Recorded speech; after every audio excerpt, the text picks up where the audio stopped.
The presenting sponsor of the BloodStream podcast is Takeda. And for that we say, thanks Takeda.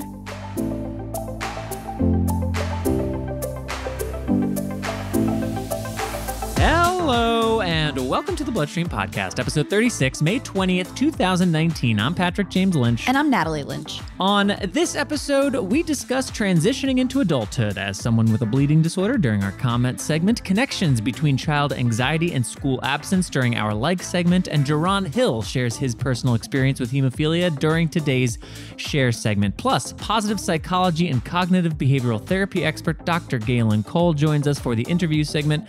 Debbie De La Riva is back with a moment for mental health, and Mama Sue returns for her latest streaming recommendations. All that and more coming up on this episode. Welcome to BloodStream. Natalie, hi. Welcome to BloodStream. Thanks. Good to see you here again. I love being here. Nice to have you back. We've had a few regularly scheduled episodes now. Yeah, we're back. We're back in rhythm here. We got a good rhythm. We've had a lot of episodes recently through BloodStream and BloodStream Media, but you and I have gotten to do our traditional eps for a while. Amongst those episodes that we've been releasing, the Empowering Women series. All 3 episodes are now out. Thank you to everybody who has listened, shared, and sent in feedback about the Empowering Women series. If you missed them or want to check them out again, you can find the episode list in your podcast app or go to bloodstreampod.com and click on the Empowering Women tab to listen to all 3 episodes of the Empowering Women series. I also want to let you know that we have launched the Teen Impact Awards for 2019. That's right. The 5th annual Teen Impact Awards are now open for nominations. As I'm sure listeners to this podcast are familiar, the Teen Impact Awards honor teens affected by bleeding disorders who are making a positive impact in their home, school, or community. This is the 5th annual awards. It'll take place the opening night of NHF Bleeding Disorders Conference, Thursday, October 3rd at 8:30 p.m. in Anaheim, California. Teens can be nominated for their impactful actions having taken place since last fall, September, October 2018, aka since the 4th annual Teen Impact Awards. And teens do not need to be present to receive their Teen Impact Award. If a teen or family is not intending to go to the Bleeding Disorders Conference, that's okay. We can make sure that the award gets to them. They will be recognized during a video tribute, and then we can either send that award to their home chapter or to the parents of the honoree as determined by those parents. So, and finally, nominations can be made by anyone. So if you're listening and you know somebody in your local area or somebody that you met at a camp or a national meeting or in some kind of retreat or during a workshop who's making a positive impact in his or her home, school, or community, head on over to the teenimpactawards.com, teenimpactawards.com, or you can email teenimpactawards@believeltd.com with questions. Ryan Gielen, my co-founder at BloodStream Media, he's going to be coming up a little bit later on this episode to talk to you a bit more about the Teen Impact Awards. Natalie, you're going to nominate somebody for a Teen Impact Award this year? There's a lot of teens I'm considering. You know, you can nominate as many as you would like. Oh, good to know. Yeah, so you can I'm not limited to just one. No, you can nominate 12 if you want. The selection committee may, not ultimately go with all 12 that you nominate. That's up to the selection committee, but you can nominate up to 12. Good. Up to 12. I just decided. Yeah, just decided. Good to know. In other BloodStream news, the latest episode of the Ask the Expert podcast features a conversation between host Amy Board and former NHF board chair Jorge De La Riva on the value of board service. So maybe you've considered serving on the board of your local chapter. Maybe you're just curious to know what exactly a board does. We'll go to bloodstreamexpert.com or find the Ask the Expert podcast wherever you listen to podcasts. And as you know, I'm always asking to please leave BloodStream and the Ask the Expert podcast a rating on iTunes. Many of you are responding to this call, so thank you. I appreciate it. But if you haven't, do it. Head on over to iTunes and leave a rating for BloodStream and the Ask the Expert podcast. Share BloodStream episodes on Facebook and on Twitter. Tell a friend. This is the 9th podcast episode. Natalie, do you know this is the 9th episode that we've released in the past 8 weeks? Wow, we're cranking them out. Over 7.5 hours of content coming into this episode, so probably about 9 hours now with it, which is only made possible by our presenting sponsor, Takeda. Thanks, Takeda. And of course, Ask the Expert is made possible by its sponsor, Bayer. Thank you, Bayer. And we have all of our segment sponsors. Thank you, segment sponsors. Thank you. But really, the only way this is all possible, if you get right down to it, okay, is because you're listening. You find it entertaining. You find it helpful. So if you do like what you're hearing, help support the podcast, spread the word, leave a rating, and let's keep it going. Again, you can email us, mailbag@bloodstreammedia.com. You'll find us on facebook.com/bloodstreammedia, on Twitter @bloodstreaminfo, and you can also find me on Twitter @PJ Lynch. And I'm on Twitter, but it's secret. It's a ish.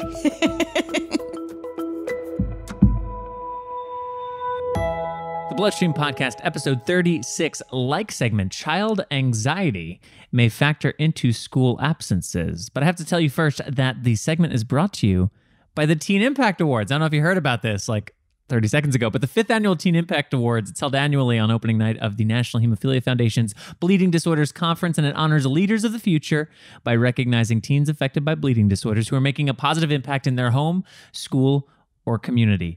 Head on over to teenimpactawards.com. That's teenimpactawards.com, or you can find the Teen Impact Awards on Facebook and on Instagram. Okay, child anxiety may factor into school absences. Natalie, tell us a little bit about what this article says and what it might mean. So the article goes into multiple school absences. When a child has multiple school absences, that anxiety should be something that should be looked at, that it's not always so obvious, but when a kid misses school for unexcused, non-medical reasons continually, that anxiety tends to, it seems to be that there's a trend. The article looked at a bunch of studies, like 4,000, over 4,000. Yeah, 4,930. Yeah, and then conducted across North America, Europe, and Asia. And then whittled it down to 11, which was just an interesting thing to note because it didn't really go into why these other studies were. Siri, what percent of 100 is 11 out of 4,930? It's about 0.002231%. That's a very small percent. Yeah. So, it is interesting that both a study and an article is published when it's whittled down to so much. And even though it spans a bunch of continents, when it's whittled down to that 11, what is included in that longitudinal study? Right. Like just how broad a study is this? So basically, I think what the article concludes is that there is a trend that's noticed, and that more studies need to occur to catch this link and to, it is something to consider. And that with children, anxiety, it's not always like a child being able to, Mom, I'm having anxiety today. Yeah, I'm having anxious feelings. It often, it's repeated tummy aches with no, physiological reason for those tummy aches or headaches. So that's something to consider. We haven't looked into this, but I wonder if in general, kids are more likely to point out physical symptoms of anxiety than they are to speak to anything that's mental or emotional about it. Because a tummy ache or headache, that's physical, that's easy to put your finger on. As a kid, it might be much more difficult to come to a realization that like, hey, I'm having overinflated feelings about that relatively minor thing that occurred earlier. There's not a way to express that maybe better than like my tummy hurts. Right. And so like we have to play as parents, adults, filter a little bit for that kind of stuff and be aware of what it could mean. The point that you just said too, though, about the need for more research, that was one of the conclusions of the study, that there are gaps that should be a priority for future research, and how that there is a lack of longitudinal research. And yet almost 5,000 studies, they whittle it down to 11 and they're like, we need more. Well, I just find it interesting that they didn't say why. Yeah, they didn't say like how to become 11. Yeah, like what disqualified. Well, we're not going to use this one. Nah, this one's not very good either. That one, not good.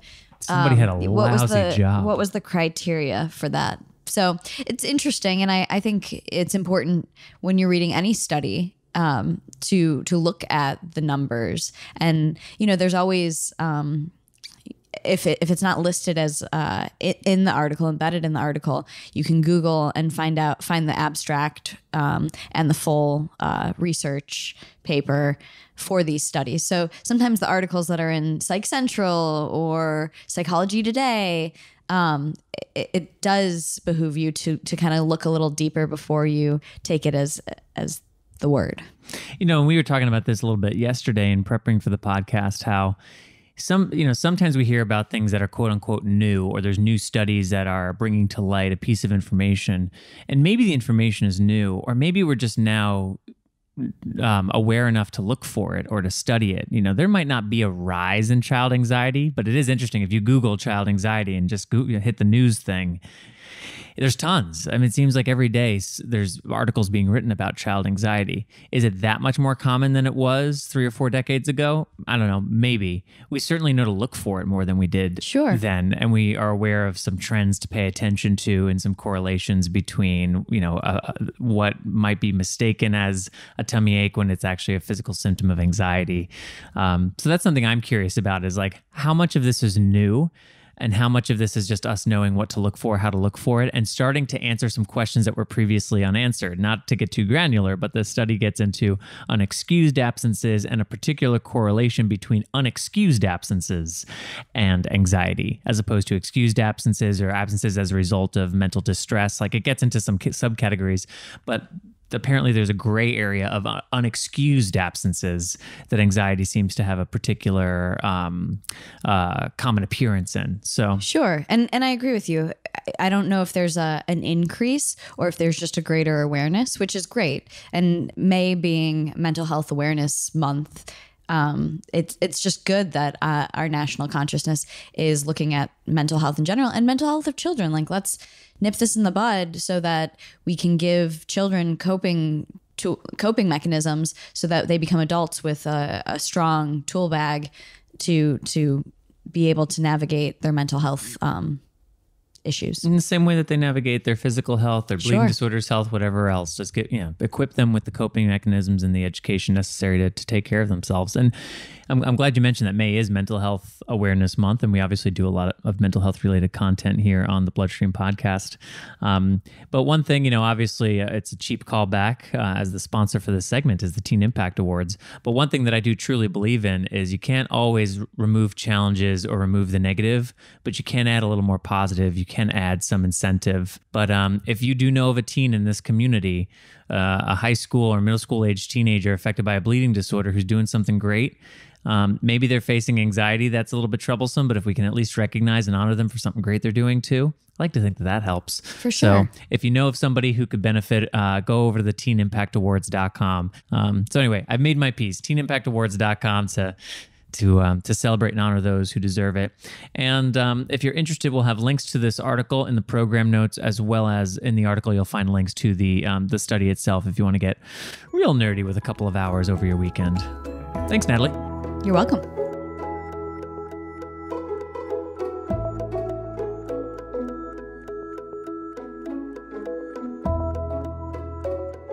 Before we begin this month's A Moment for Mental Health segment, I'd like to tell you that this month it is brought to you by Stop the Bleeding, winner of the 2018 LA WebFests Award for Best Comedic Premise and nominated for a Norman Lear Imagen Award. Stop the Bleeding is a comedic and educational web series that uses humor to teach and stories to inspire people affected by bleeding disorders.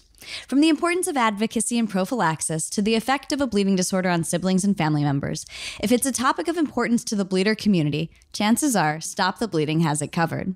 Visit stbhemo.com where you can watch all eight episodes. Oh. There's more than 8. Okay. How many are there? There's 8 seasons of the award-winning comedy series for free. That's stbhemo.com, or check out stbhemo on Instagram for bite-sized videos, memes, and other show-related content.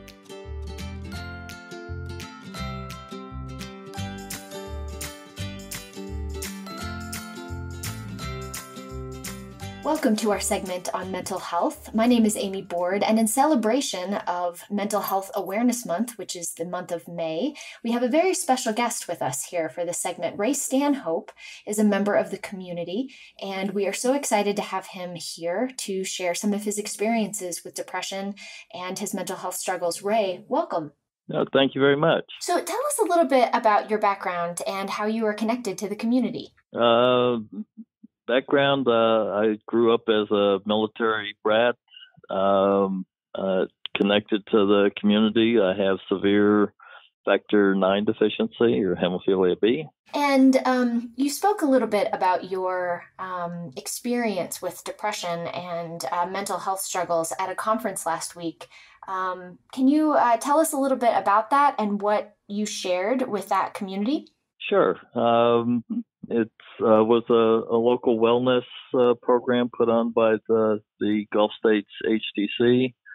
I was asked to speak about my encounters with depression and the various things I have used over the years to deal with depression. It went pretty well. First time speaking about depression, so I wasn't quite sure that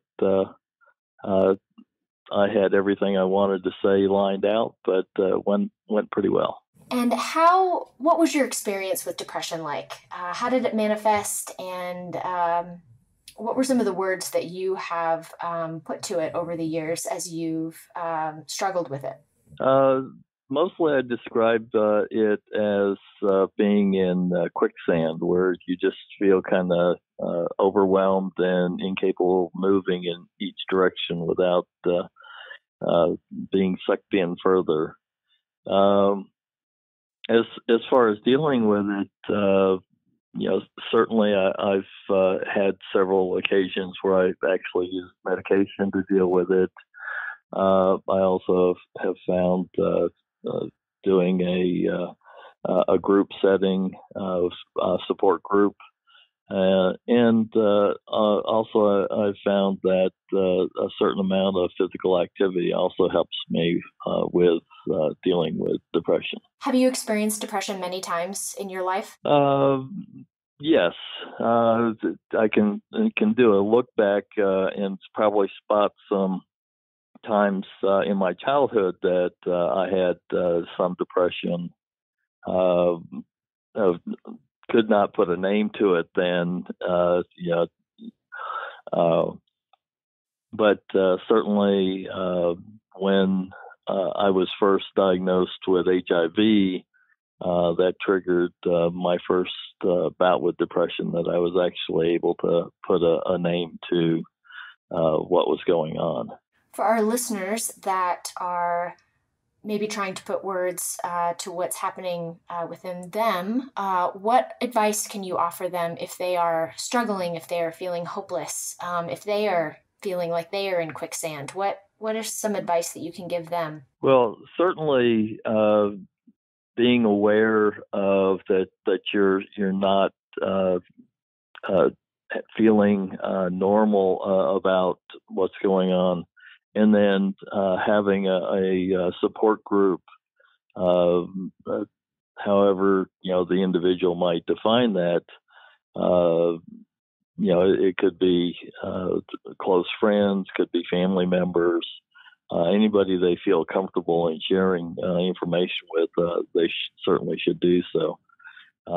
If it's severe, certainly any medical professional that they are comfortable in sharing how they're feeling, that they should do that as well, because there are options for medication if needed. Ray, I want to thank you for coming on the podcast to share your experience. I know it is not the easiest thing to talk about, so I really appreciate you sharing your story and offering advice to our community. Well, I certainly hope it's helpful to other members of the community. Thank you. Thank you. Thank you, Amy, for this month's A Moment for Mental Health segment. And thank you again to Stop the Bleeding for sponsoring this month's A Moment for Mental Health segment. Head on over to stbhemo.com for more. And of course, we can't do the BloodStream podcast without our presenting sponsor and our founding sponsor, who's also the supporter of Stop the Bleeding, and that is Takeda. And for that, we say, thanks, Takeda. We really do appreciate it. We couldn't do this without you. So, we're really, really thankful. Moving right into our share segment, we're going to hear this month from a young man named Jaron, or Ron Hill, from the great state of North Carolina. Ron lives with severe hemophilia B, ADHD, and mild autism, and he has something to say in a piece that he's titled My Personal Experience. Let's give it on over to Ron Hill. My name is Jerron Craig Hill. I am 22 years old and I have ADHD, mild autism, and severe hemophilia B. My personal experience within the hemophilia community is as an advocate and participant in the Gen 9 Project Retreat, which is an experiential learning program sponsored by the Coalition for Hemophilia B. Also, I have my own hemophilia walk team called Team Heal. My family and I participate in the Bleeding Disorder 5K and Walk Festival to raise awareness for people with pre-existing medical conditions. As you can tell, the whole hemophilia community is my extended second family. The community means so much to me because they comforted me when I lost my older brother who passed away in May of 2016. I have a lot of support from the hemophilia B family when it comes to my personal well-being and safety. When I was 21, I lost insurance coverage. There was no way I could afford my factor. So, the hemophilia community made sure I got everything I needed. Soon afterwards, the community helped enrolled me in a free trial. A great team of people helped me through the process of getting factor, and they made me feel very loved. Since then, I have bought my own insurance by myself and feel more safe and secure in my care. The community has done marvelous things for me. I wouldn't have factor if it wasn't for the community support that I have all around me. One piece of advice that I give to you is that you have to advocate for yourself. No one else is going to do it for you. You know you better than anyone else. But with hemophilia, you also have a community of individuals who will have your back and will always be there when you least expect it.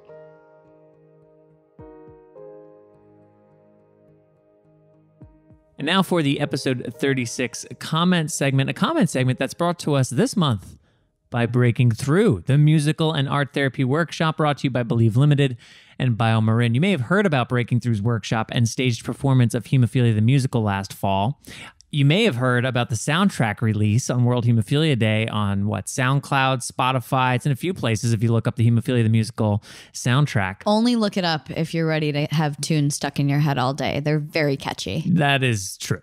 But did you know that Breaking Through might soon be coming to you? What? That's right. This year, Believe Limited and BioMarin will be executing workshops on the therapeutic value of theatrical and visual arts for teens and young people at patient organization events around the country. To find out if Breaking Through is coming to you, contact your local patient organization leadership. And if you are patient organization leadership who would like to request a Breaking Through workshop, you can email breakingthrough@believeltd.com. That's breaking through, THROUGH, at believe, L for Larry, T for Tom, D for David.com. So, the episode 36 comment segment, assisting kids transitioning. It's from Hemaware, the bleeding disorders magazine from NHF. 6 ways to help your kid move to adult care is the name of the article in Hemaware. The article goes through the story of, and I'm going to probably butcher the last name here, but Matt Olovich. So Matt, when he was, the story starts with him at 11 discovering at bleeding disorders camp a desire to want to self-infuse. We learned from his father how the parents always wanted to make sure he wasn't in the passenger seat of his condition. He found baseball and it helped incentivize him to stay compliant to a regimen. Sounds a little bit familiar to me. What else? And then how at 17 he had a major injury, which kind of helped him greater appreciate the need for his care and his independence. So there's a few principles that are in this article that I want to touch on. And then of course it uses each of them and it ties it to Matt's story. We'll have a link to the article if you'd prefer to just read this in the program notes. But the big idea is to help the individual build identity, develop agency, and develop comfort. So building in steps towards buy-in. So for example, at what age can you start putting the call with the pharmacy or delivery service for your factor on speakerphone so that you and your child can experience it together, even if you are leading the conversation? At what age can you maybe assist with making the appointments, but they will start going to HCC clinic appointments by themselves? At what age can they start putting away supplies and factor as it is brought into the house, even if they themselves are not doing the ordering? So what are all the different steps that are involved in managing a bleeding disorder, and at what age can you start incorporating another step for your young person? And I don't think that there's a particular age. I think it's knowing your child and what they can handle individually. But I think that transition, like this article says, and like you're saying, is, you know, making that call to order the factor on speakerphone, and then maybe the next time on speakerphone you're sitting there and your child talks Exactly. and makes the call. So like, you know, baby steps where there's like where it's not just like, all right, I've been doing all these things for you and now you're on your own, making that a transition. So the article suggests let them practice their communication skills like we're talking about here. How can they start to transition, ordering the factor or making their appointments?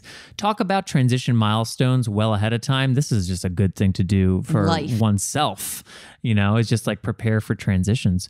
Tap into personal motivators. So we kind of teased this a little bit earlier, and this is one that I'm a big fan of, and I was referring to at the Teen Impact Awards as like, you know, maybe you can't quell this individual's experience of anxiety, but you might be able to help them feel supported and loved and honored for something great they did that they didn't think people were paying attention to.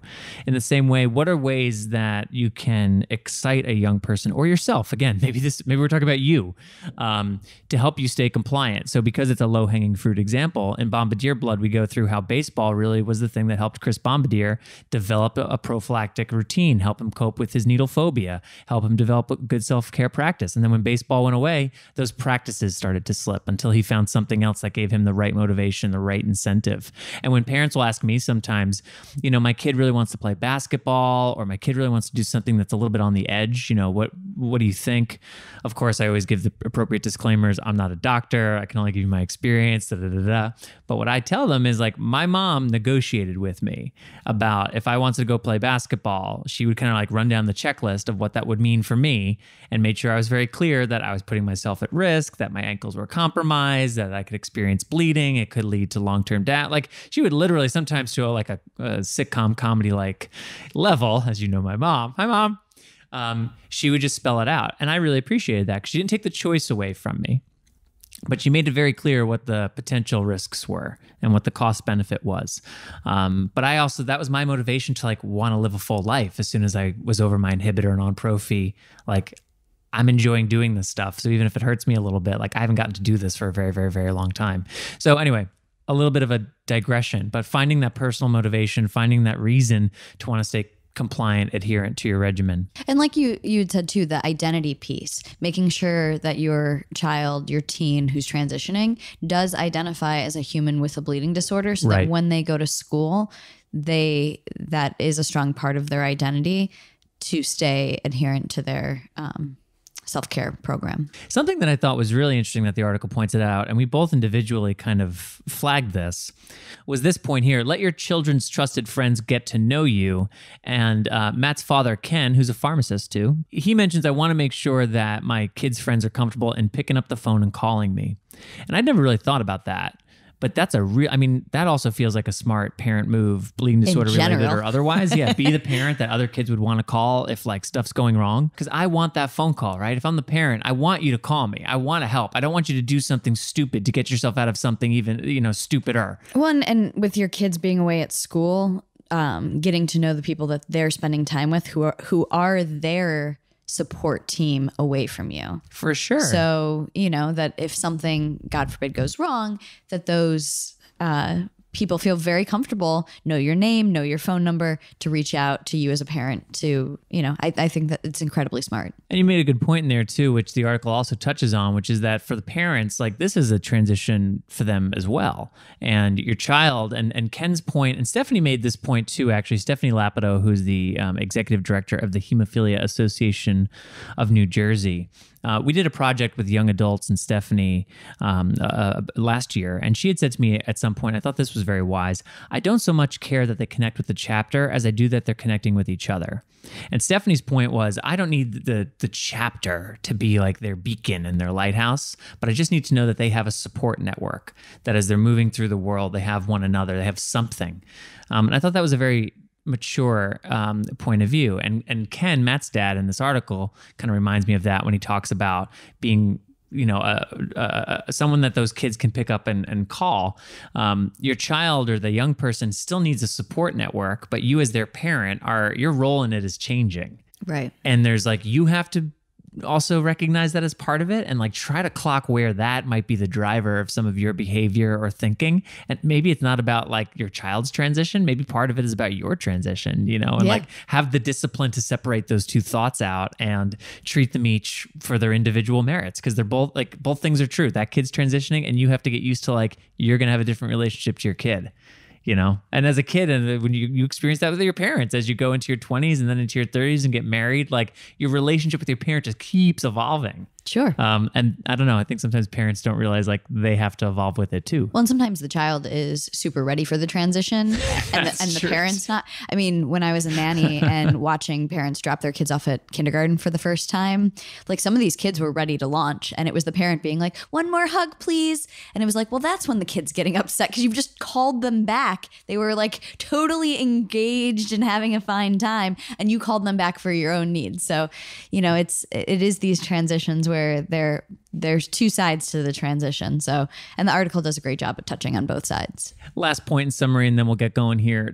The article also mentions lean on your HTC for help. So that's a reminder that you do have the Hemophilia Treatment Center. Some of them include a nurse who might be specialized in transitions. The article references Brittany Savage, who has that role for the Indiana Hemophilia and Thrombosis Center. That's not ubiquitous through hemophilia treatment centers, but nonetheless, they are a resource that's there for you to help with the transition, maybe help kind of spitball or tease out solutions to particular challenges or thoughts you're having. Likewise, your local patient organizations, either your HFA member organization or NHF local chapter, the leadership there is also going to be there to help you. So don't be afraid to use the network that you have for support in the same way that your kid, as they go to college, they're going to be using their network for support. You just hope that network calls you if they ever need you. Yeah, you get the point. We'll have links in the program notes. And again, that is from HemoAware, 6 Ways to Help Your Kid Move to Adult Care. And thank you once more to Breaking Through for sponsoring this segment, breakingthroughhemophilia.com, or look up the Hemophilia, the musical soundtrack on Spotify, SoundCloud, or elsewhere. I think we're in a couple other spots too, but Spotify and SoundCloud, that's the easiest. Mostly. That's the best ones. Sure.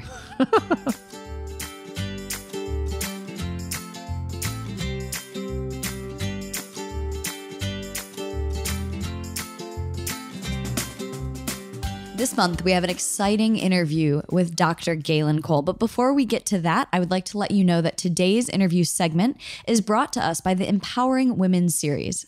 This year, for Bleeding Disorders Awareness Month, BloodStream Media released a special 3-episode series titled Empowering Women. Since 1999, a group of women with bleeding and clotting disorders have been gathering in Texas for a weekend of education, relaxation, and connection. In this podcast series, we take a close look at how the retreat has evolved over the last 20 years, breaking the journey down into 3 parts, from uniting to believing to empowering women. This 3-episode series is now available by clicking on the Empowering Women tab on the BloodStreamMediaPod.com. BloodStreamPod.com. Sure, I always call it different things, but if you're trying to find it on the internet, it is BloodStreamPod.com. That's where we would primarily recommend you go. Yeah, if you type in the other things, who knows where that'll take you. I have a guess. I mean, hopefully not something strange. DNS search error.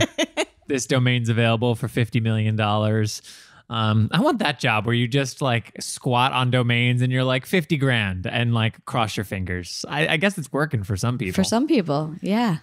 So Dr. Galen Cole, this month's interview segment guest. Who is Dr. Galen Cole, aka Dr. Galen? Well, Dr. Galen is a licensed counselor, board-certified psychotherapist, a certified clinical hypnotherapist, and a traumatologist with over 40 years experience. He holds 3 masters and a PhD, has published several books and scientific papers, and has taught at various universities.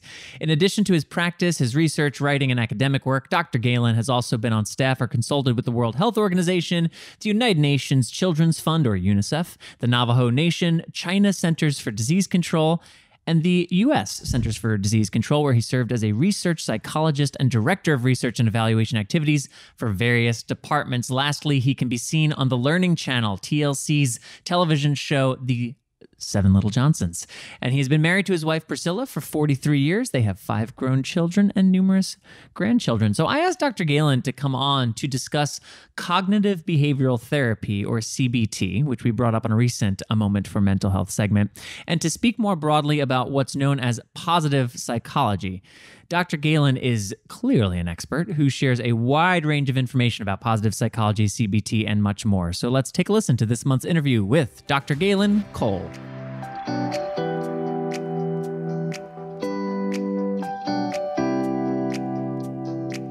Okay, joining me now for the interview is Dr. Galen Cole. Dr. Galen, how are you? Good. How about yourself, Patrick? We're in the chair. I'm doing well, thanks. Actually, just came from a psychodynamic therapy session, so I feel like I'm well primed for this conversation. Well, good. So to get us started, I found my way to you, as we were just talking about off mic, through your work and specialty in CBT. But if I'm understanding correctly, and please correct me if I'm wrong, that's kind of part of a broader positive psychology methodology that you subscribe to or belong to. So can you talk me through and talk our listeners through what is positive psychology and how might it differ from traditional psychology or what people might think when they think psychology? Okay, great question. As you are probably aware, psychology has been evolving rapidly over the past 50, 60, 70 years. Traditionally, psychology focused on a disease model, that is, what's wrong with people. And 60, 70 years ago, it was mostly smoke and mirrors. The behaviorists like B.F. Skinner and J.B. Watson and Joseph Wolpe and others, even Ivan Pavlov, contributed to this idea that we needed to bring science to psychology, and that resulted in a lot of great things because we learned to, through science, classify disorders and measure those orders with a lot of rigor. And that evolved into what is now the DSM. We're in the 5th iteration of the DSM, which is the diagnostic manual that people like me use to classify a disorder that somebody meets criteria for. Anyway, along the way, we realized that we were focusing only on people that needed repaired, and we weren't applying psychology to help normal people improve their lives. And along came people like Martin Seligman, who really is the father of positive psychology in the United States, or probably has claim to that title worldwide. And he said that we need to be as concerned about human strength as we are about human weakness. And so positive psychology became a science of looking at what makes life worth living. And a lot of the studies, and Seligman and his group at University of Pennsylvania have done copious amounts of science and looked at what made people with mental disorders different than the rest of the population. They started looking at what made exceptional people different from the rest of the population. And out of that came all kinds of wonderful things that have influenced what is my primary focus, which is cognitive behavioral therapy. And if you like, I can actually walk you through some of the history that ties all that together, because it really has tied neatly into cognitive therapy, whereas we used to look at, as we did assessments, just the problems.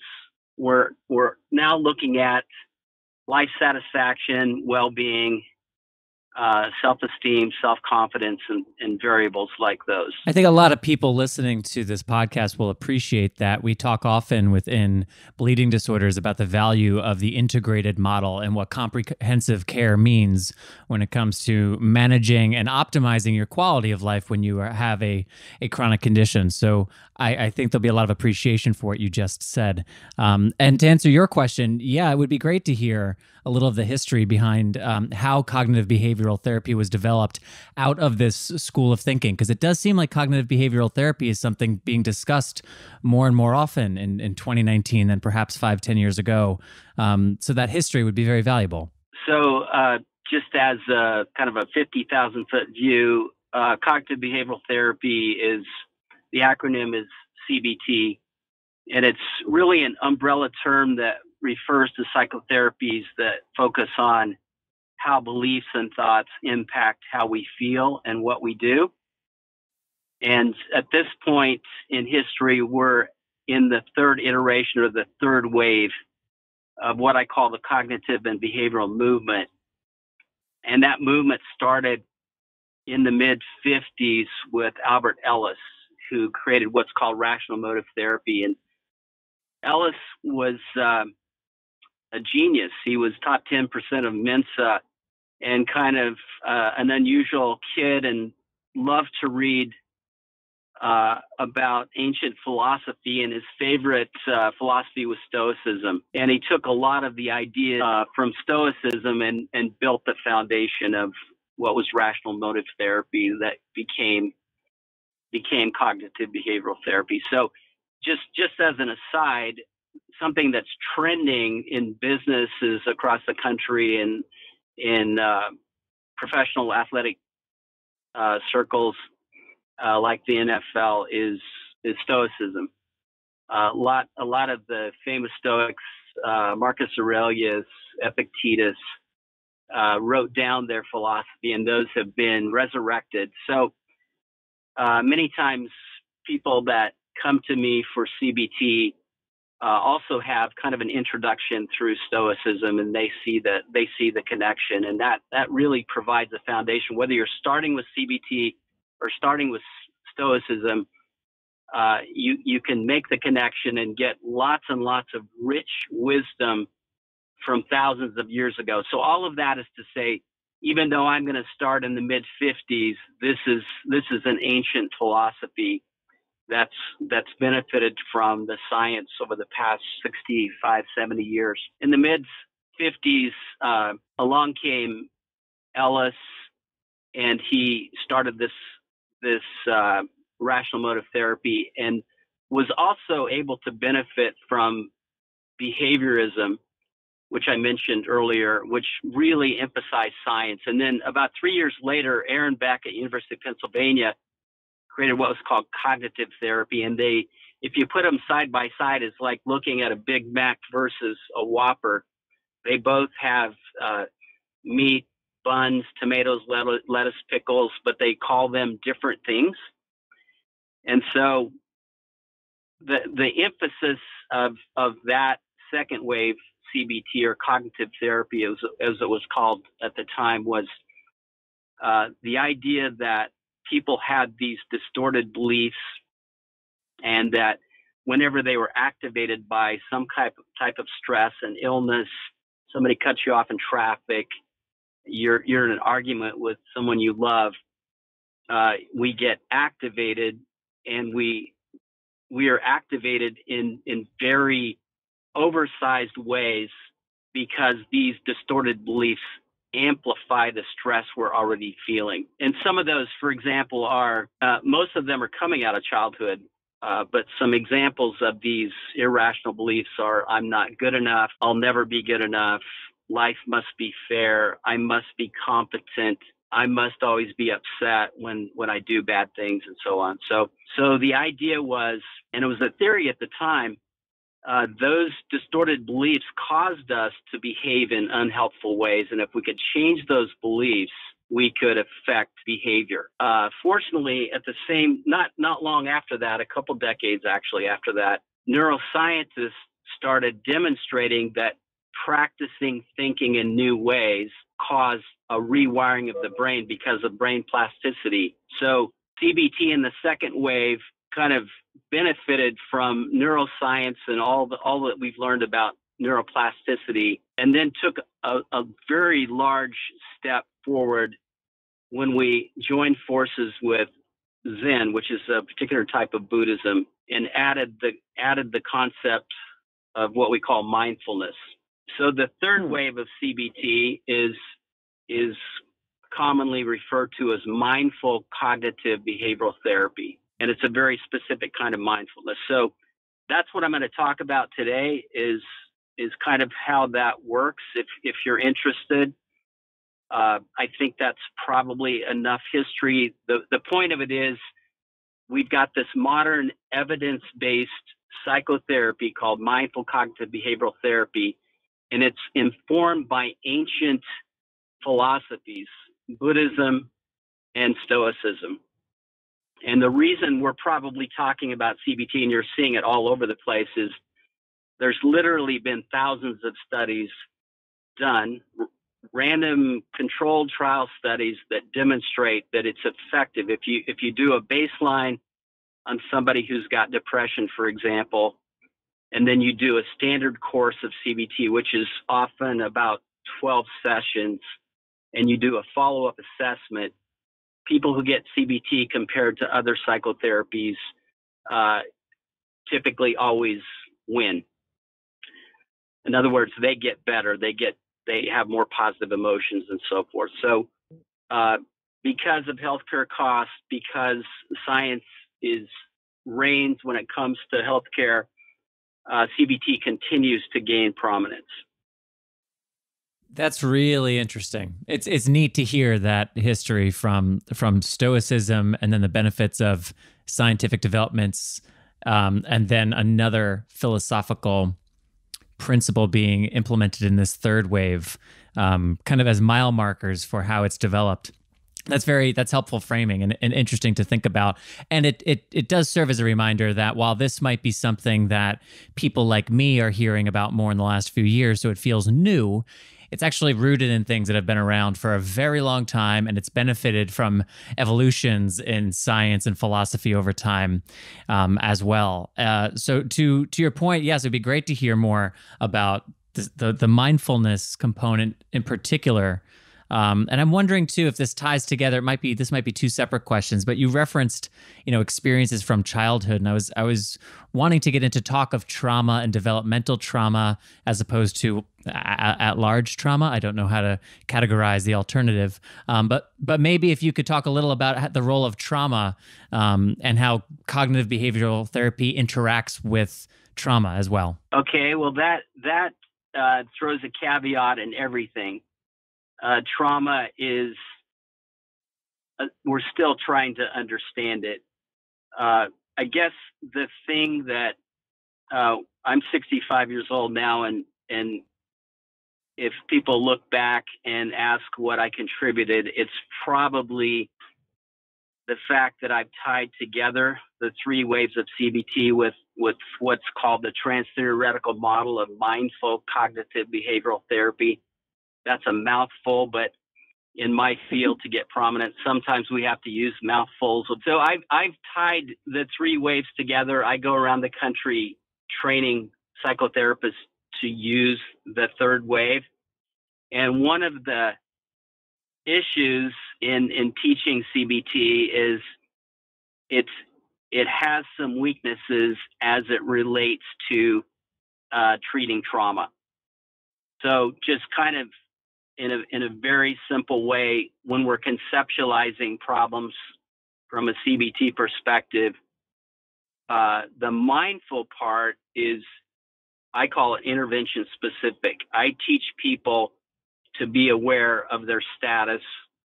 What are your problems, and what's your level of resilience, and what are your susceptibilities?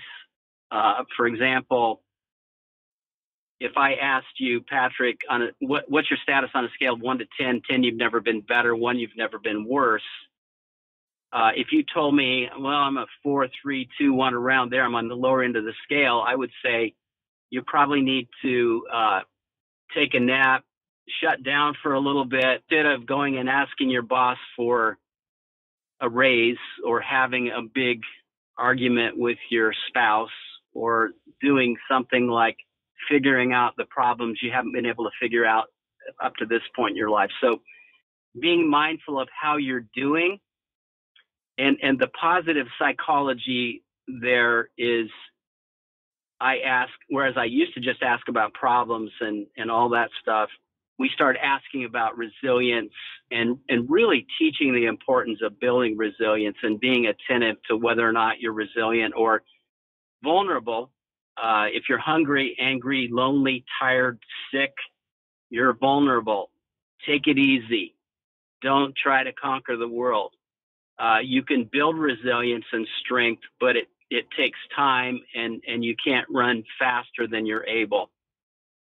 In addition to that, in the very first part of all this, we ask people, what do you want in life? What do you want to be, do, get, experience in life? And from that point on, once you've told me that, I can say that anything you think and do to get rid of the pain caused by your problems that doesn't help you get what you want is irrational. So one neat part of CBT is we're agreeing, if you give us your credit card and it works, we agree to help you get what you want.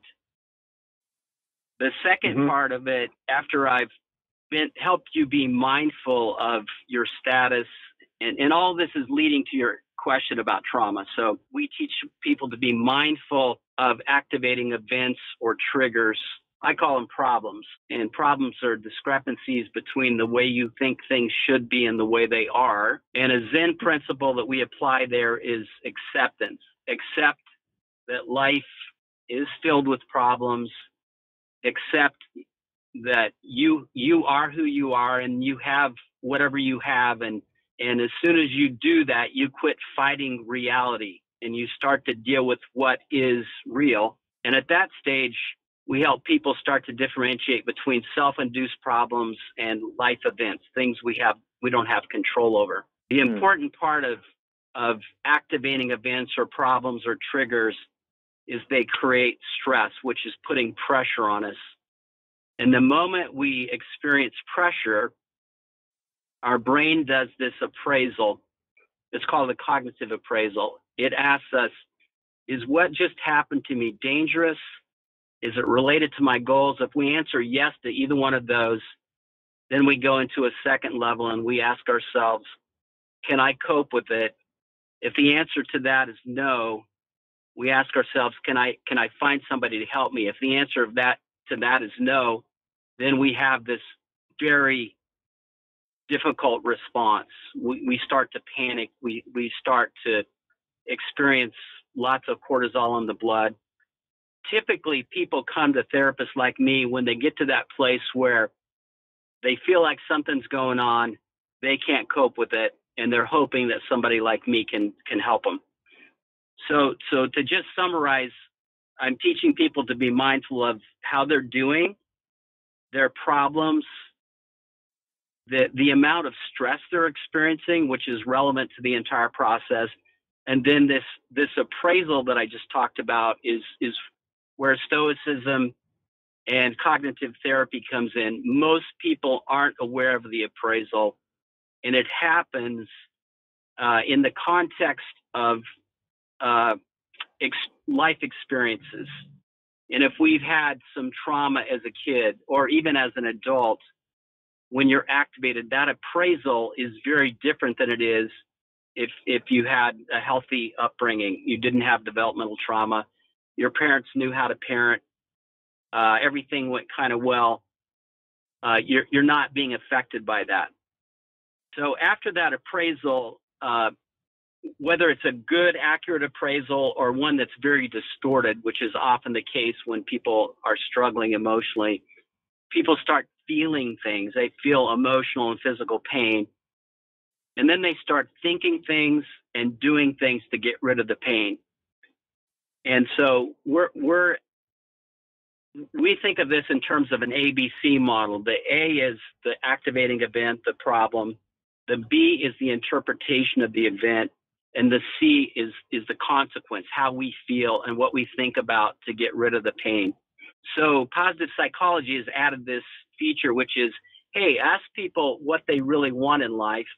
And then when they tell you what they want, you can tell them anytime you think things, tell yourself stories or do things that prevent you from getting what you want, that's irrational, that's maladaptive. And then our techniques help people change those maladaptive ways of thinking and acting. All of that is fine and good until a person has trauma. And what trauma does is when people are activated at A, they're dealing with whatever's happening in the moment, which could be a health problem, a health emergency, and that trauma starts playing in the background. And so somebody who's got an unresolved trauma, unprocessed trauma, which is a subcortical memory that's kind of laying there in the emotional part of the brain, they're not only dealing with life like the rest of us are, they're also dealing with that thing that happened, could have been decades ago. And so you'll see those individuals have what we call oversized responses. For example, people who have trauma can't differentiate between a simple observation and a value judgment. So if you say to them, hey, when you do the wash, separate the whites from the colors, they hear you saying, you're such an idiot, you can't even do the wash, even though you've done it thousands of times, and then they explode. So that's a thing that most people aren't seeing. The way CBT normally dealt with it was with a technique called cognitive processing. In the past 15 years, we've identified very effective techniques. Cognitive processing was just trying to talk through the trauma and reframe it. The new techniques like EMDR and brain spotting and some of the tapping techniques, which are easily identified online if you Google treatments for trauma, are very powerful and can resolve those traumas sometimes in 2 or 3 sessions. So I'll include some of this I'll send it to you so you can include it in the program notes. Please, yeah, that'd be great. So the question was, you wanted to know about, I think, 2 different types of trauma. One was developmental trauma. Is that right? Yeah, I mean, there's so much in what you've just said, but with regard to, trauma, I guess one of the concepts that's been intriguing to me is the idea of developmental trauma, traumas that are occurring in childhood or while the brain is still forming, and how those can be more, maybe for lack of a better word, severe when we play out the tape of one's life than traumas later in life. But of course, both can have a great impact on one's general state of wellness. I was just curious to hear, in your experience, do you agree with that? And what are your thoughts on that? So there's lots and lots of theories about this. One of the beauties of cognitive behavioral therapy is the behaviorist said there's this thing called the black box, which is the mind. You can't see inside the black box, but you can say they're acting like they're thinking what. Along came the cognitive people and they said, oh yeah, we can find out what's in the black box. We can say, hey, what are you thinking? And what's happened to you? So we get to trauma very quickly. It's not this long drawn out psychoanalysis, what drives are not being met.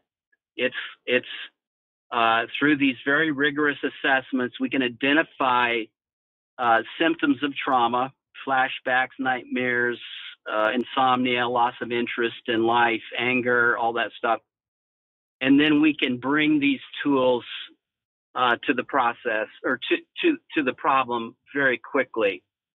And the 2 tools that are evidence-based now that everybody's using are cognitive processing and EMDR.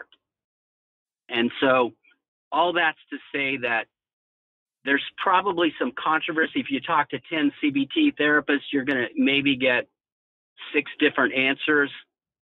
We're still working it out, but the fact that we've identified how to get to the subcortical brain through EMDR and brain spotting is a remarkable discovery that's revolutionizing the treatment of trauma. So specific to trauma, there's probably the developmental stuff that when a kid, so maybe I'll start with the big stuff. If you lose a loved one, you lose a beloved animal, suddenly you have a car wreck, you're in a fire, any of those big things, an earthquake, some people, not all, not most, some people have a memory that's causing them to be stuck. And we think that memory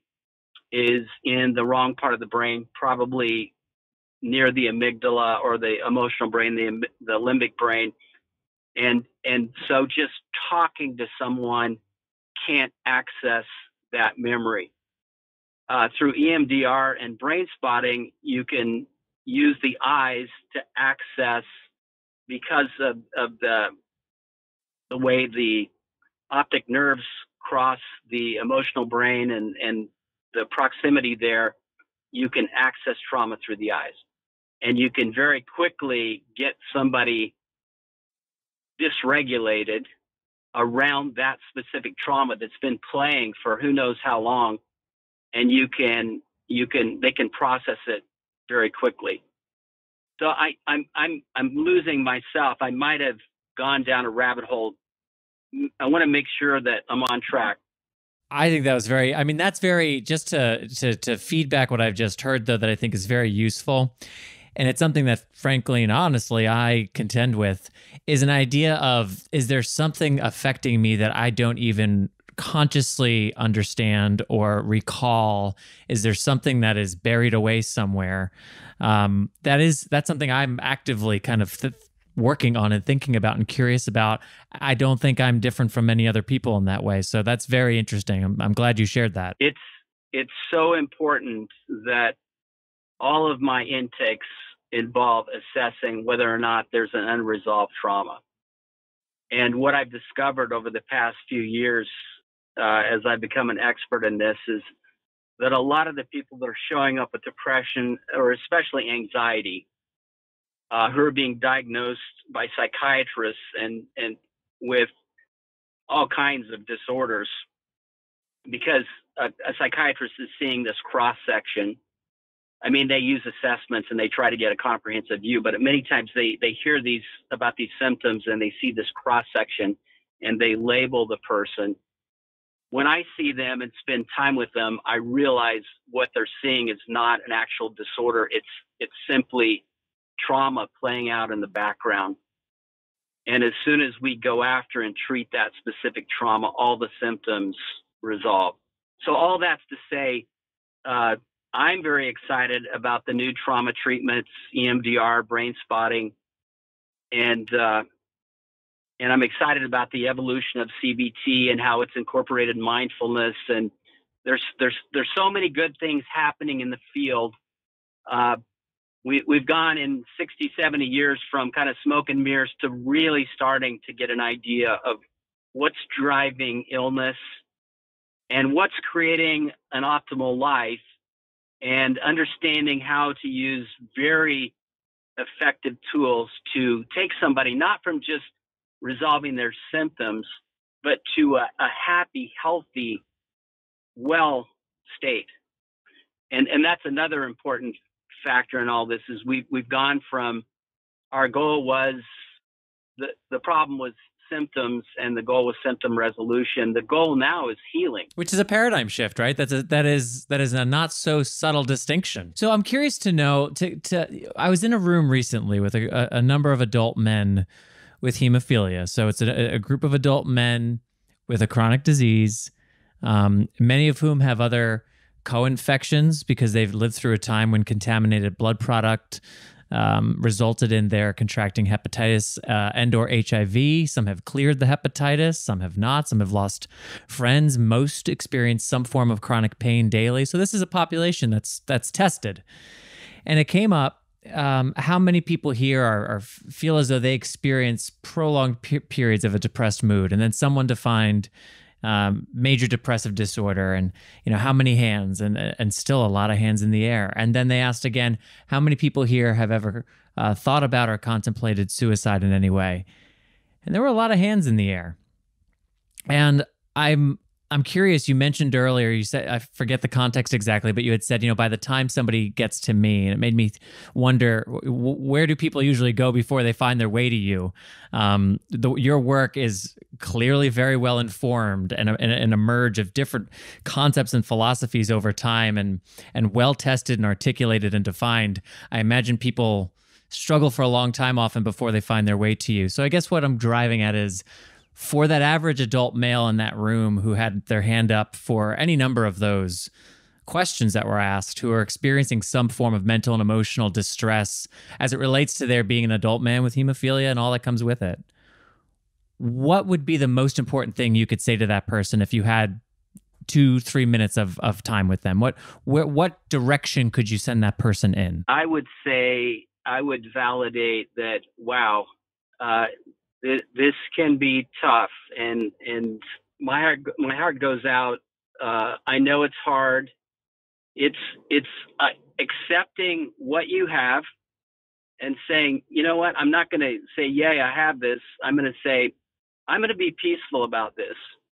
And I feel what I focus on. So what do I need to start focusing on to feel peace? The most popular cognitive distortion or irrational core belief across all continents is life must be fair. In fact, people like Nick Vujicic, the person without arms and legs, goes around the world talking about, hey, I have no arms and legs, but I'm happy. I go skydiving. I have a surfboard.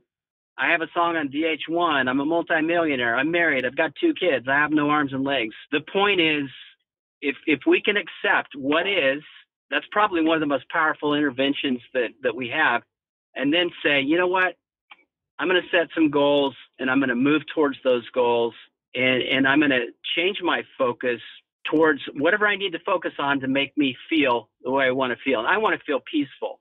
And the miraculous discovery there is that neuroscience says if you practice focusing on a new direction, and you do so repeatedly, because of synaptic pruning, your old neural pathway that made the negative thoughts automatic is eliminated, and you create this new neural pathway that causes this new optimistic, positive focus to be an automatic focus, and then you're off, and you can do what you're sent here to do, fulfill your potential. It reminds me of in sports or in theater, you perform the way you rehearse, you play the way you practice. That process oriented, if you work your way towards something, then when you get there, it's the culmination of your working toward it. So if you reconfigure the synapses, if you're firing in new directions, if you're building new neural pathways and others are not being treaded quite so often, it's the same principle that maybe many of us have actualized physically through theater or through sports. It feels like sometimes the brain is ill-served because we think of it as something a little more foreign than other aspects of health. We treat mental and behavioral health differently. Insurance reimburses for it differently. It's put into this like other box, and it's all just a part of the one thing that we came into the world operating. It's all one thing. So it's actually not that surprising when you break it down that way, that of course you can retrain your brain to process things that are more in line with that feelings goal or whatever your goal may be. You have the agency to choose that goal and the ability to move toward it. But I don't know. I feel like maybe we just don't believe that that's true on some level without someone like you presenting it in so irrefutable a way, if that makes sense. And I'm sure most of the listeners aren't scientists. The remarkable thing that we've been able to do is do neuroimaging and look at the way the brain fires in response to a certain stimulus. If you have a negative event, you'll have a specific pathway that fires. And that typically, if you're depressed, starts creating this negative thinking. And if you do this standard course of CBT and cause people to change their focus, first of all, accept and then change, and they practice it, and you do a follow-up image, you'll see the process fire down a different pathway. The brain literally rewires itself. And it's like you said, with physical health, if you want to learn how to skateboard, the first time you get on the skateboard, you're not going to be good at it. But if you continue to practice, it becomes automatic. And that's the same way with unhealthy thinking. Many people have just thought themselves into a hole. And I should say, when we change our thinking, we have something called cognitive dissonance. You can do great things. And maybe the greatest thing you can do is be peaceful. I really like that. We're coming up on our time, and I want to talk to you about the Seven Little Johnsons on TLC before we wrap. But I do have one question before we get to that. I was in looking through your materials online, prepping for our conversation today. One thing that jumped out to me, you have multiple degrees. You've been honored by two of the universities that you've graduated from. You've got a boatload of experience. Your presentations list on your website is quite long. But I was impressed by how often your reference to your experience in your marriage and in your family came up. And I thought that says something about a practitioner who is fronting how in his own life, this enriching part of it, he feels compelled to share that as part of his professional face, so to speak, at least digitally. That struck me, and I think it says something about one's character to choose to do that. And so I'm curious to know, to what degree has your experience in your marriage and in your family influenced the way that you think about these things and ultimately treat your patients? So I've been married for 45 years. My wife and I have raised 6 kids. So a good way to sum that up is we've been there, done that. One of our children has bipolar disorder, and we've had all kinds of exciting, I put that in air quotes, exciting experiences. And so it's easy to kind of learn this material and talk the talk, but when you come home, you got to walk the talk, and that's been the most valuable part of all this, is I've been able to apply it in my personal life and help my kids. And kind of my secret weapon has been my wife, Priscilla. She's not a psychologist. She's an accountant and a developer, but she understands psychology. It's just came natural to her that to help people, you have to connect with them. So on top of, in CBT, another important therapeutic factor is we accept people unconditionally. And she really taught me how to do that. And my kids, of course, I don't know if you've raised kids or not, but at the end of the day, you're just kind of like, I hope they're all alive. So yeah, that's been a great journey. I've got a lot of miles on me, and they're good miles. We have 5 grandkids, and so it continues. Dr. Galen, I've really enjoyed this conversation and could speak with you about this topic at great length. Can you tell us a little bit about where people can, so we'll have links in our program notes for interacting with Dr. Galen's work, but can you also share with us a little bit? I know that you work with Trent Johnson of the Seven Little Johnsons, which airs on TLC. For context, this episode will go live May 20th. So you were mentioning to me earlier that there's some upcoming episodes that you'll be a part of. So maybe you could share a little bit about where generally people can interact with your work, and specifically the appearances on TLC. Okay, I've worked in Hollywood for a number of years as a content consultant. Recently, I've been, you'll see me in 5 episodes so far in the Little Johnstons doing CBT and couples therapy. I think it airs next Tuesday, which is April 30th. I'm not sure when this program airs, at 10 p.m. Eastern time. So yeah, if people want to follow up and see how I do this in person, I'd love to have you join in. Also have written some books, which you can access on my website, GalenCole, GalenCole.com. One of them talks about my work in Hollywood.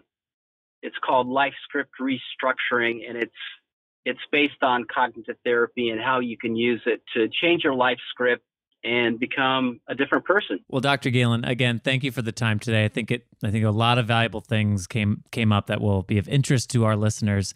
And thank you for the work you do as someone who believes in it and benefits from it. I appreciate you've dedicated your career to this. So thank you. Thank you, Patrick, and all the best to you and all the listeners. Have a great evening. You as well. Bye-bye. And now moving into Mama Sue's Netflix Rex, although one more time I want to recognize our presenting sponsor for making the BloodStream podcast possible, Takeda. Thanks, Takeda. And now over to Mama Sue with this month's streaming recommendations, Mama Sue's Netflix Rex. Hi, Mom. Hello there. How are you? I'm doing quite well. Glad we're in May. I'm glad the weather's turned. I hear even in New York it's resembling something that seems livable. Yes, spring is in the air. How is spring in Stewart Manor? It was rainy yesterday, but it's coming along. You know, we're feeling the spring. Yeah, it's nice now. Today's very nice. So we've got some different suggestions. You've deviated a little bit from some of your interest in organized crime and documentaries about what we shouldn't be eating anymore. We've spread our wings a little bit this month. So maybe let's start with I'm looking at The Highwaymen here. So maybe let's start there. Tell us about The Highwaymen. Okay, The Highwaymen I saw on Netflix. It's with Kevin Costner, Woody Harrelson, and Kathy Bates. And what it's about the two ex-Texas Rangers that brought down Bonnie and Clyde. And the show is completely about them. And apparently in the early 1900s, the Texas Rangers had been disbanded.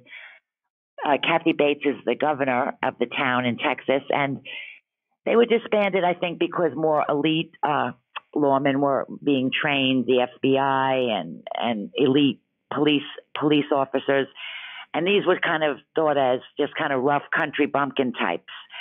So Bonnie and Clyde had been on the rampage for a couple of years. There were hundreds of FBI on the road trying to bring them down, and they couldn't bring them down. And someone from the Texas Rangers with the government who used to work with the character of Kevin Costner, I think his name was Frank, and Woody Harrelson's character brought their names up. And Kathy Bates, she says, "Oh my God, what were those two? Forget those two, blah, blah, blah." The long story short, the movie is completely about these two and the search for Bonnie and Clyde. Bonnie and Clyde have very little to do with the movie, believe it or not. It's very interesting. You actually don't see their faces until they've been shot dead at the end of the movie. You see them dead.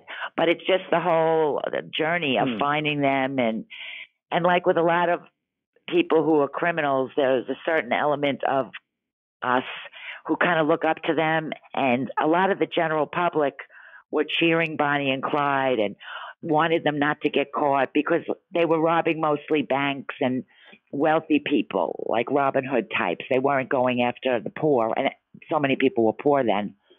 So I liked it. I thought Kevin Costner was fantastic. He, was having a very nice gentleman's life. He had married a lady with some money, and his name is Frank in the movie. Woody Harrelson was down on his luck, and he's fantastic in the movie.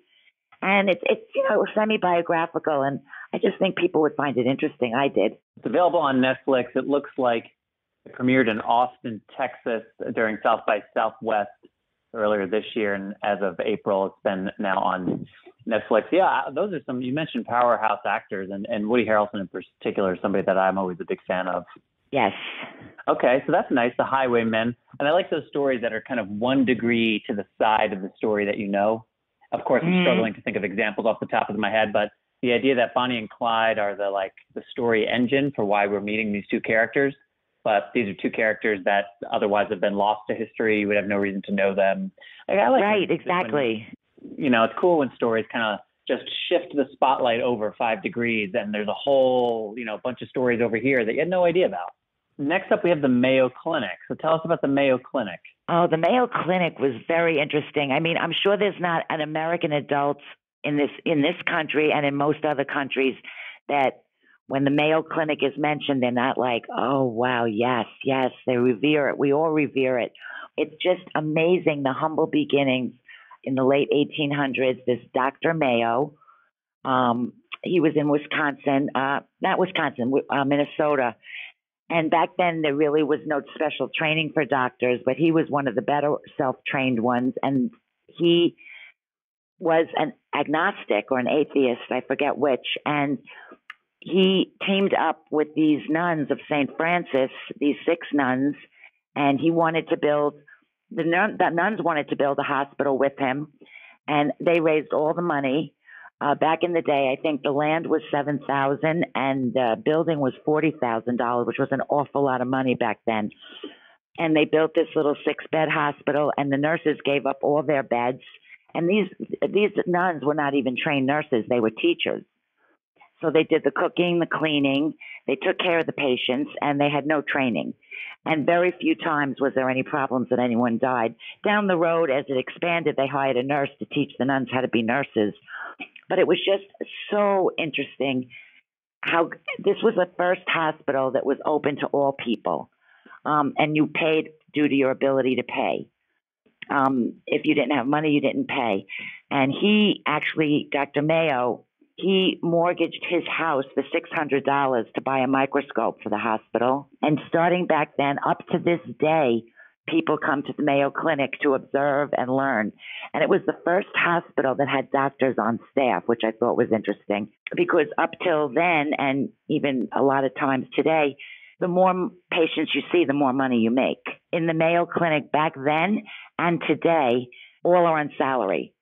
And there's 2,400 doctors affiliated with the Mayo Clinic. There's satellites all around the world, blah, blah, blah. I mean, the documentary is so interesting. I highly recommend it. So it looks like it's a PBS doc that was made by Ken Burns, who's a renowned. Ken Burns, once again, he's one of my favorites. Yeah, he doesn't disappoint. Where did you watch this? This was on I believe it was Amazon. Yeah. And they also developed medical records where when they would treat a patient, they would take notes and put them aside. So if the patient came in again, someone who was working could review them. And of course, we have medical records today. They were the first to have, as the years went on, computers in the operating room. It just goes on and on how many firsts Dr. Mayo had. And both his sons went into medicine. And what they did, because they had amassed so much money, even though, they were a very serving group of doctors, they turned all their money over to the Mayo Clinic and put themselves on a small salary because they didn't think that they should be having all this money, that it had to go back to the hospital. So, well, what's neat about that too is I couldn't have told you why the Mayo Clinic is the Mayo Clinic. Like you said, you say it and adults go, oh yeah, the Mayo Clinic. But I couldn't really have told you why, other than it's a great hospital. So it's right. It's interesting that this is actually taking the time to examine why it's become this kind of backbone of the American healthcare system. It's one of the institutions I think we're most proud of. They were the first to sterilize instruments when they put together that germs and bacteria are not visible to the naked eye, but they're there.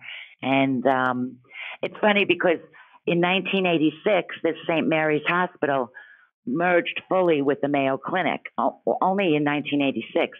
So when the lawyers approached the head nun, I forget her name, and said, well, where's your contracts and your documents from your longstanding business relationship? And she said, we have no contracts. We have no documents. And the lawyer couldn't believe it. He goes, how have you been together all these years without anything legal?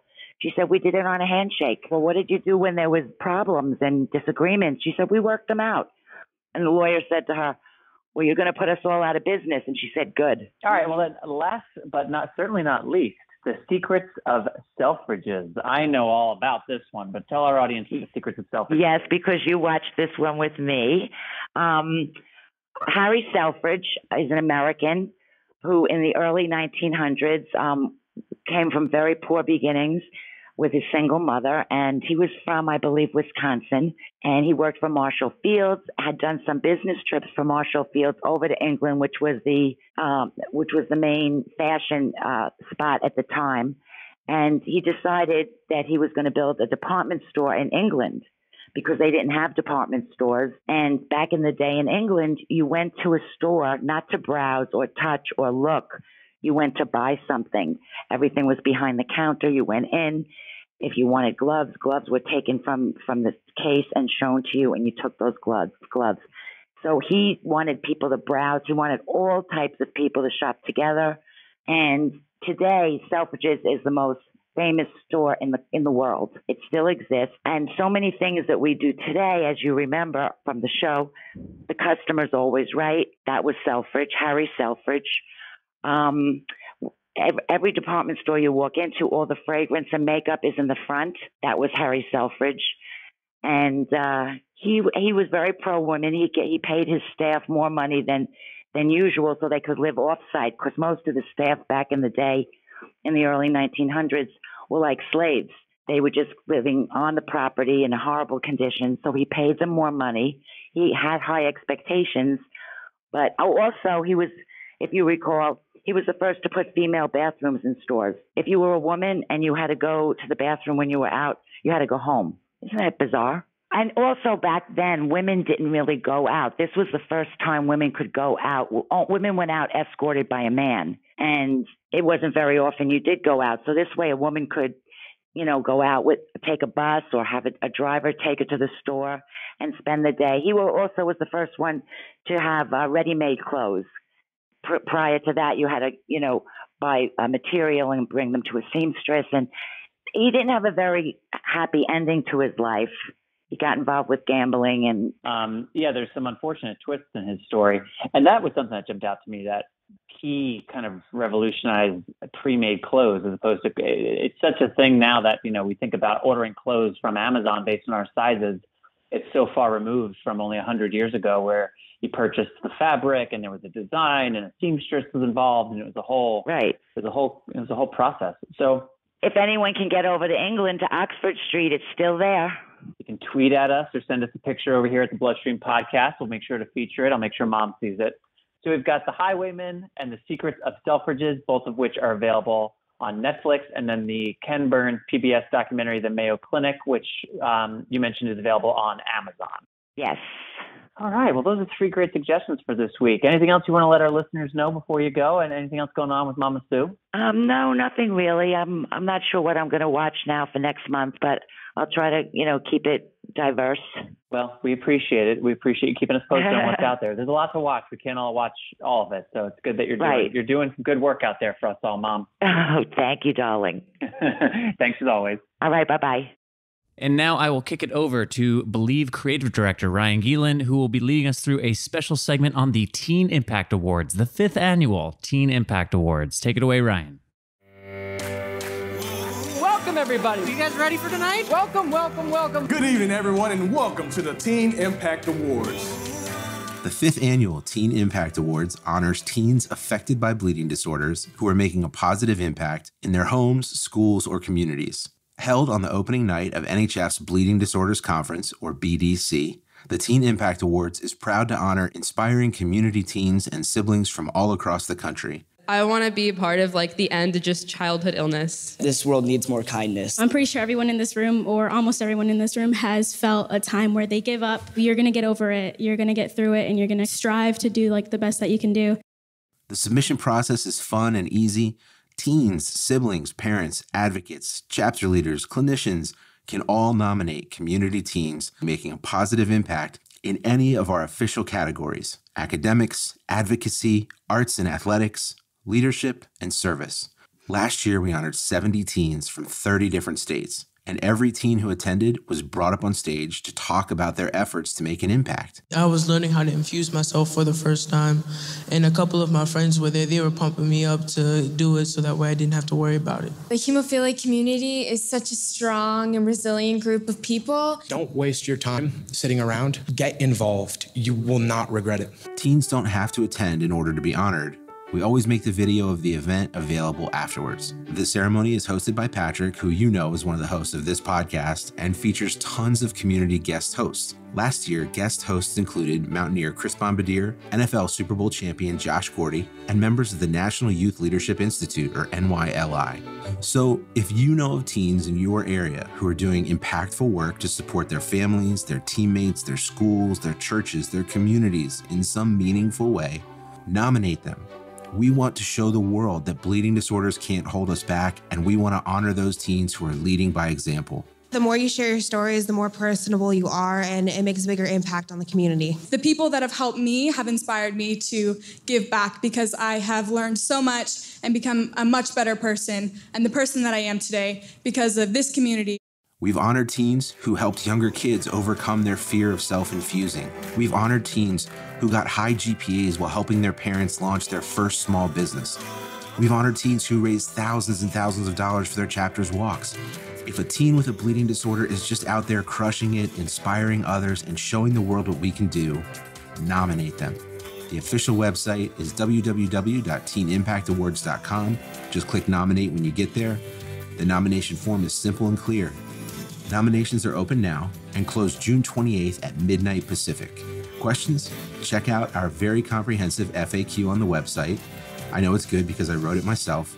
Again, the website is www.teenimpactawards.com, and nominations are officially open. See you in Anaheim at NHF's Bleeding Disorders Conference.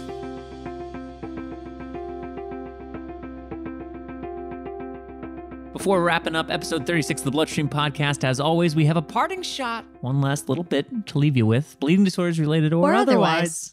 Before we call it a day, before we call it a May, before we call it, I have nothing else for you. Natalie, what do you have for us as a parting shot? Well, May, like I said before, is Mental Health Awareness Month. Mm-hmm.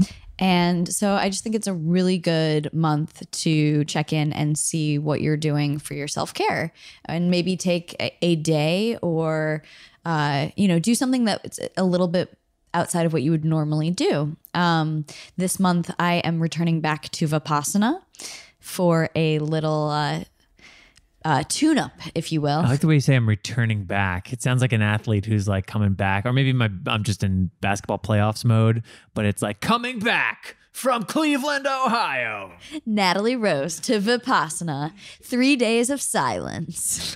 Can she do it? But a really exciting ramp up to it. A really vibrant, loud, noisy, talkative ramp up. I mean, the thing is, we are recording this 4 hours before I get in the car and leave to enter No Technology and Silence till Friday. So, I am trying to ramp. This is my hype. I'm hyping myself up on the podcast for everyone to hear.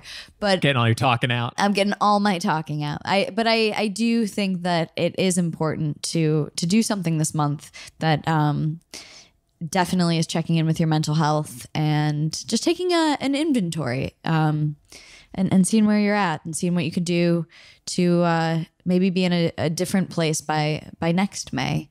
Mentally and emotionally. So that's my parting shot for May. What is your parting shot? It's like folding a spring cleaning for your mental health into the spring. That's what I'm hearing for you. Well, my parting shot is a shout out to BloodStream Pod episode 6, 30 episodes ago. Whoa. Episode 6 guest Ali Stroker. Ali Stroker, friend of the pod, who we've known for a few years. She was once upon a time the first actor using a wheelchair to be on Broadway. Well, she's now the first actor using a wheelchair to be nominated for a Tony Award. She has been nominated for her role as Ado Annie in the current Broadway revival of Oklahoma. So congratulations to Ali. You can hear her on episode 6, a 2016 episode of BloodStream, or you can check out the Blood Feed YouTube channel. Search Ali Stroker for more. Ali, congratulations on continuing to break boundaries and barriers for people facing physical challenges, especially performers facing physical challenges. Extraordinarily proud of you and sending you a big BloodStream love from everybody here on the team. And that is all for this episode. Special thanks to everybody at Believe Limited, the National Hemophilia Foundation, and Entertainment to Effect Change, the Hemophilia Alliance, and our presenting sponsor, Takeda, as well as our segment sponsors, Empowering Women, Breaking Through, Stop the Bleeding, the Teen Impact Awards. Thanks as well to segment contributors Debbie De La Riva, Duran Ron Hill, Dr. Galen Cole, Ryan Gielan, Amy Board, and Mama Sue Lynch. Subscribe to the BloodStream podcast and the Ask the Expert podcast on iTunes, SoundCloud, Spotify, or wherever you listen to podcasts. You can also email us, mailbag at bloodstreammedia.com. You'll also find BloodStream on Facebook.com/BloodStreamMedia and on Twitter at BloodStreamInfo, at PJ Lynch, or Natalie's secret handle. Reminder to check out program notes for this episode in your podcast player or on BloodStreamPod.com for links and additional information about the various stories featured on this episode. My name is Patrick James Lynch. And I'm Natalie Lynch. And until next time, take self-care of yourself. Bye, everybody.